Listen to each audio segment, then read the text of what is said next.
इस पापी युग में गौ माता का कोई नहीं रखवाला। और कवि क्या लिखता है, भगवान से भी एक शिकायत करता है, हे गोविंदा गोपाला, हे गोविंदा गोपाला, हे गोविंदा गोपाला, हे गोविंदा गोपाला। મિત્રો જય સોમનાથ।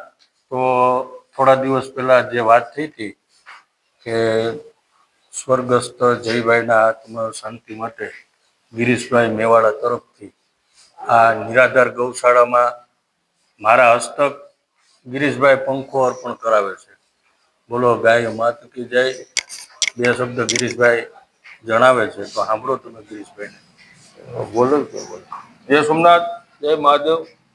જે મારા દીકરાનું જે મૃત્યુ થયું તારીખ 20ના રોજ, એ અર્પણથી જ્યારે દાદાએ કાર્યની અંદર કોઈ પણ જાતની દક્ષિણા લીધેલી નથી, તે અનુસારથી મેં એવું નક્કી કરેલું હતું કે દાદાને જે તમન્ના હતી કે જય સોમનાથ મિત્રો। તો આજે આપણે બધા જાણીએ છીએ કે 42, 43 અને 44 ડિગ્રી સુધી તાપમાન ઉપરથી કુદરત પડે છે, તો આપણે સહન નથી કરી શકતા। તો આ તો મૂંગા જીવ છે, ગાય માતા, તો એના માટે પણ આપણે કંઈક આવી સેવાઓ કરતી રહેવી જોઈએ। કીધેલ છે કે 1 ગણું દાન અને 10 ગણું પુણ્ય, આપણે જેટલું આપીએ એનું 10 ગણું થઈ અને આવે। ગાયો વિશે તમને અમારા શૈલેષભાઈ બે શબ્દો સંભળાવે છે। શૈલેષભાઈ બોલો। જય ગૌ માતા। આજે ભાઈ શ્રી ગિરીશભાઈ જે કઈ વાત કરેલી કે એના દીકરાના અવસાન નિમિત્તે જે કઈ દાન આપેલું છે પંખાનું, એવી રીતે ગામમાં દરેક માણસો થોડુંક ને થોડુંક જ્ઞાન આપે દાન, તો આ ગાય સેવામાં થોડું કાર્ય વધારે રહે અને ગાય બહુ સુખી થાય। જય ગૌ માતા, જય સોમનાથ।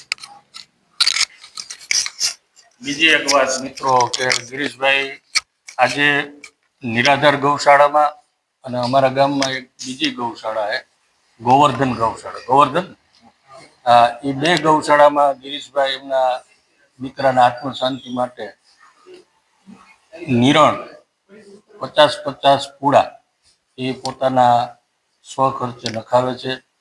તો ગોવર્ધન ગૌશાળાના જે સેવકો છે એ પણ સારી સેવા કરે છે ગાય માતાની, અને આ નિરાધાર ગૌશાળાના જે સેવકો છે એ પણ બે ગૌશાળાનું કામ બહુ સારું છે। જય ગૌ માતા, જય સોમનાથ।